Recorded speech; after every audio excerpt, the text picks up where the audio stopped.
Alright everybody, it's that time. Let's see if we can take this place. So, who to scout with? And how to scout this? I have no idea what nasty tricks they can pull.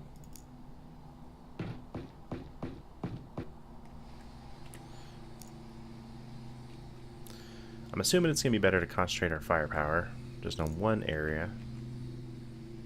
And we still need to clean this back room too. Damn these like TUs. Except for Mike. He's doing damn well.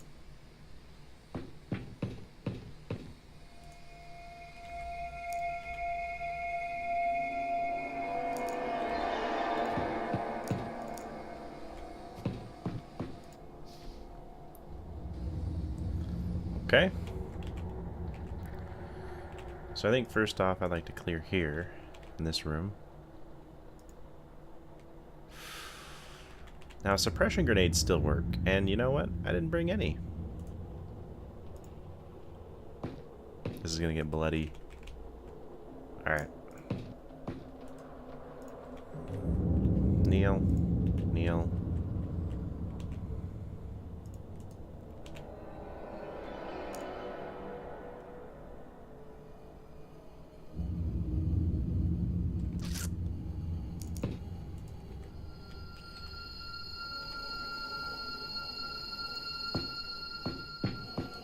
Yeah, he's like our best scout, and he got screwed up.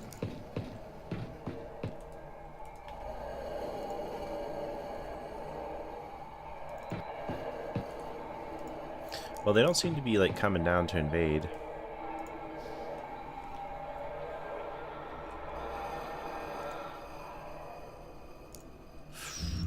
Man. Alright. Let's do this.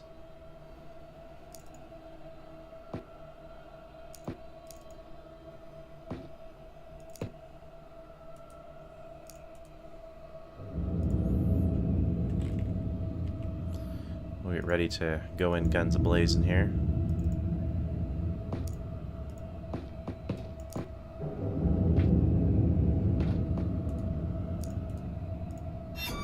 Fuck. Holy shit. Whew, that was crazy.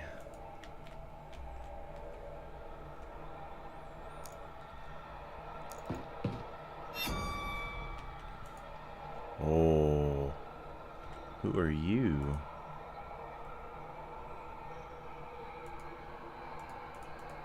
Alright, so it's only this asshole in the room.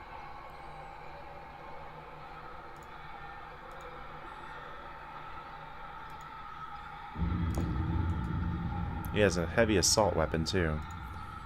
Let's go up. Fuck. Dude, screw her to use. What does she need? A 27?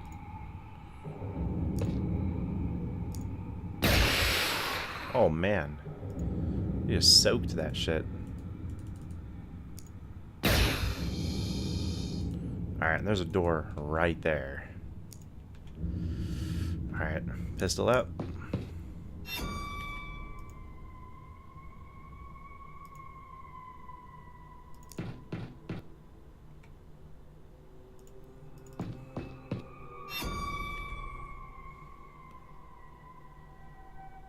I can do a snap at least. Better than nothing.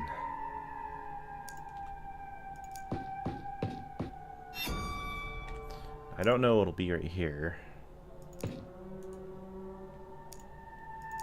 I'm hoping the right positioning. This heavy weapons guy can be pretty useful. Everyone's just right there in the open, dude. This is so risky. Alright, pop it.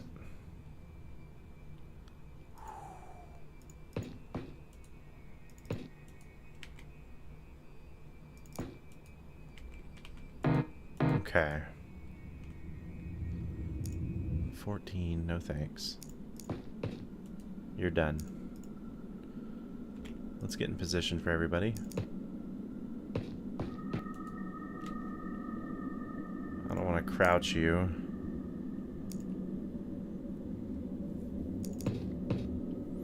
You're still useful with the normal and snapped, so, and you can still move around a decent amount. Let's put our reaction weapons where they matter.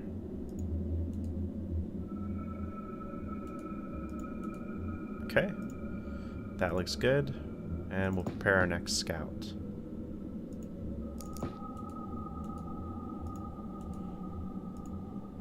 Knudsen. Lieutenant Knudsen.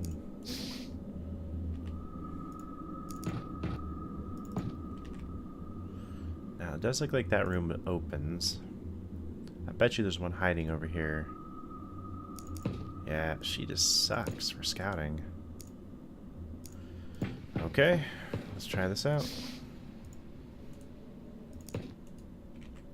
Nobody?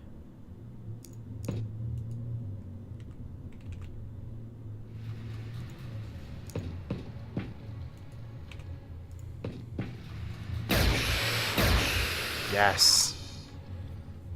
I mean, of course I want to capture people, but... Okay, there was no leader, so that's good.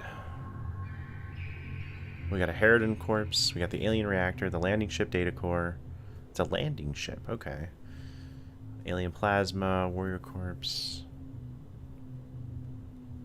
And... a soldier and a warrior. Warriors must be... I mean, just an advanced soldier, I'd imagine. Okay. Good stuff. Alien plasma cannon, alien armor plating, alien reactor. Alright, so we're upgrading to the X-37 Corsair Interceptor. I hope that upgrades our Condors. Okay, good to go. Excellent. Civilian class analysis. Commander, kindly tell those knuckle-dragging graduates from Jarhead Academy to stop bothering my staff when they are off duty. We deal in verifiable facts, not half-baked rumors and pie-in-the-sky hearsay. When we have reliable information, we'll pass it on. Here's our analysis of the combat-ready civilian types the men will face. Guard, the next step up from non-combatant. Guard-class civilians are comparatively larger, equipped with plasma rifles, and wear breastplate made from alien alloys which provide some protection while giving them freedom of movement. Our observations of them suggest that they prefer defensive postures. Their true role may be shipboard security rather than frontline soldier. Soldier-class civilians are the closest to what we would consider frontline troopers. They wear a more complete set of body armor, covering the breast and groin. They also wear additional armor on their comparatively vulnerable legs and have been seen to carry heavier and nastier weaponry. Film footage donated from some of our sponsors suggests their weapons can liquefy an unarmored man in a few seconds. If you can't drive anything else into the thick heads of your men, beat into their skulls this following equation. More armor equals more dangerous. Advanced civilian class analysis. Okay, so it goes warrior, officer, elite, and leader. So leader's a full suit of armor. Commander, I've analyzed the most recent after-action reports, and I'm both concerned and pleased at the same time. The civilian war machine has responded to our continued operational success and rapid technological advances by committing their most experienced troops to the field in an effort to stamp us out. This will prove an error on their part, as their leaders and officers are now closely supervising ground operations, which gives us an opportunity to obtain vital intelligence from the higher echelons of the civilian army. My team has put together what information we have on these elite troops for your perusal. Warriors and elites, civilian veterans distinguish themselves from their lowly brethren by the quality of their armor and the ornate shoulder plates they wear. They are tougher, faster, and stronger than anything you have faced previously. Standard armament for warriors is the heavy plasma gun and the deadly plasma cannon. Watch out for civilians wearing a red gambeson under their armor plating. This is issued to the civilian equivalent of human special forces, a real elite that will test your men severely. Huh. Officers and leaders. The officer class is the only class which wears any kind of headgear. This is probably for cultural reasons. Keep watch for the distinctive domed helmet of an officer. They are the most intelligent of their kind. Although this doesn't say very much, as social progression for civilians seems to be based on less on tactical brilliance and more on personal prowess in battle. Expect a tough fight from an officer commander. Okay. Discovered a spy in my labs. No, worse than that. At least a spy is honestly duplicitous. A spy isn't someone I invited to join my team to stop this extinction level event and sell the work I sweat blood and tears over to the highest bidder. My personal assistant. Those sly glances. The papers I submitted to Nature that were rejected. That fool has been leaking everything that passed through this filthy, thieving hands as quickly as me and my team discovered it. Now the researchers of every government and every major corporation on the planet are scratching their Neanderthal skulls over my theories and stealing the credit. We'll let them try. We caught the little rat sneaking out one of our prototypes, so they must have been trouble grasping the nuances of alien technology, even with my notes. What the long-term consequences of this traitor will be, I can't say, but in the short term, don't expect to ever sell our alien-derived equipment at a profit. Aww. Landing ship UFO. The landing ship is a medium-sized alien craft with an unusually large crew. Though bulkier and more powerful than the Corvette, this saucer-shaped craft is actually primarily a transport vessel.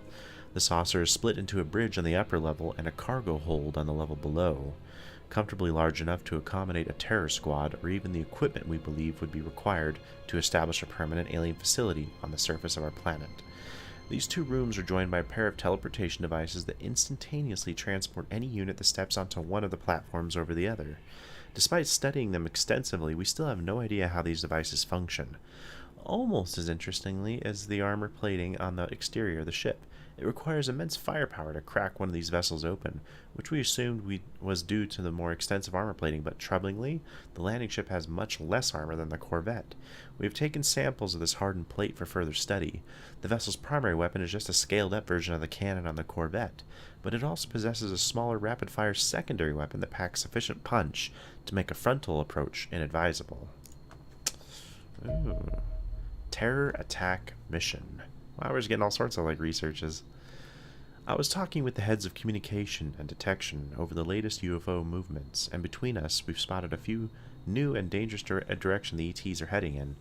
A short while ago, we are not sure exactly when, a UFO slipped through the net and targeted, get this, a music festival. The organizers had held it in an open field in the mistaken belief that the UFOs only attacked towns. This wasn't an airstrike. The ETs used ground teams to massacre the festival goers. We don't have a lot to go on. Our sponsors got to the first few survivors first, and while we have transcripts of the interviews, there are maddening gaps in the information. What we can be certain of was that there is a significant number of ETs involved in this attack, and they had deployed some sort of man-sized Frankenstein, which got fried by an unshielded power cable.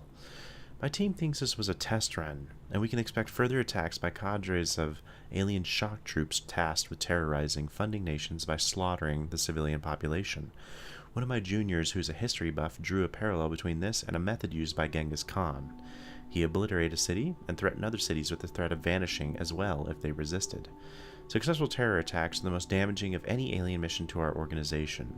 Our sponsors have strongly hinted that nuclear protocols will be deployed to prevent what they call biological contamination. The politicians will blame us to keep Joe Citizen off their backs, and our funding and reputation takes a hit that's hard to come back from. If we do save a city from the ETs, that will look particularly good for us, and we can expect a big boost in funding for every terror site we clean up. UFOs on terror missions are medium-grade signals at a minimum, and they are almost always escorted. They will try to throw us off the scent, so look for slow-moving signals which will move randomly but seem to be circling a specific patch of cities. That's probably a ship on a terror mission. Okay. And the Harridan autopsy. Harridan stands roughly 170 centimeters, 5 feet 7 inches tall. They are mysterious foes, head and chest encased with an armored shell, and the rest of their body covered by a jumpsuit. They are delicate and slender in nature, with unusually long limbs. Armed with long-range weapons and a jetpack integrated into their armor, they almost certainly serve as the alien marksmen. The armor of this creature formed as much of the autopsy as the body itself, as we found much to suggest it was not designed to be removed. There is evidence of an advanced alien rebreather system in the helmet that, coupled with the jumpsuit, would allow the creature to operate in any environment up to a hard vacuum. A blood filtration unit in the chest actually forms parts of the Harridan's circulatory system, pumping the blood around the body whilst filtering out excreta and other waste products. The helmet includes powerful cameras capable of viewing almost the entire electromagnetic spectrum, giving the alien long sight distances and excellent situational awareness. The jump pack integrated into the rear of the armor is effectively a miniaturized version of the same thrusters used on UFOs. The control system is a neural network plugged directly into the creature's brain. This almost certainly allows them to operate their thrusters and probably receive sensor information subconsciously. I believe these creatures are actually the alien engineer caste. They are completely unaffected by a vacuum and can maneuver around in space using their thrusters, allowing them to work on the exterior of an airborne UFO or spaceborne UFO just as easily as the interior. The alien beneath the armor bears some resemblance to a Sazon, possessing the same pallid gray skin, oversized black eyes, and frail bone structure. A common ancestor is likely, but they have diverged significantly since, clearest in the lengthened forearms, drooping ears, and bony spurs on either side of the creature's mouth. However, the largest difference is cerebral. The Sazon has an oversized brain with enhanced cognitive development structures, social hierarchies, memory recall, complex thought. The Harridan instead has enhanced structures in more basic areas: motor control, spatial awareness, visual analysis. It is an idiot savant, specialized into flight control and tool usage. Unfortunately for us, a sniper rifle is ultimately just another type of tool. Okay. And the Corsair Interceptor. Yes. The X-37 Corsair is the first aircraft designed specifically for fighting extraterrestrial craft. We have made extensive use of alien materials when designing the airframe and used materials known to be resistant to alien weapons for everything else, producing an aircraft that is faster, tougher, and less agile than our F-17. No less agile, than our F-17 Condor interceptors. It is not capable of carrying heavy torpedoes, so should complement the Fox rather than replace it. In many respects, the design of the craft is evolutionary rather than revolutionary. It is an immense undertaking to design an entire aircraft in such a short time, even for someone as intelligent as myself. Many of the gains have been made by reproducing existing systems, using more efficient alien materials and manufacturing techniques. But we have made two main innovations: introduction of a variable sweep wing design and the new ER-3 Alenium Impulsion Reactor turbine system. The latter produces twice as much thrust as conventional jet turbine, the former increasing maneuverability at low speed, while also increasing performance at high speeds. As a result, the Corsair can cruise at almost 3,000 kilometers an hour, despite the extra armor making it larger and heavier than its predecessor. Construction of each Corsair represents a significant investment of time, money, and alien materials, but I have little doubt that conventional aircraft will rapidly become obsolete as the invasion escalates further. So each one costs 100,000, and the only thing they can really sport is 2 cannons. They can't even have missiles, it seems. That's unfortunate. But they're fast, so that makes them useful for just zooming behind a UFO and shooting them down. Okay. Well, that's good news for us. We can slowly start replacing these Condors and get the better craft in there. On the next one, guys, we'll continue to slowly obliterate the aliens and hopefully capture a leader. I'll see you then.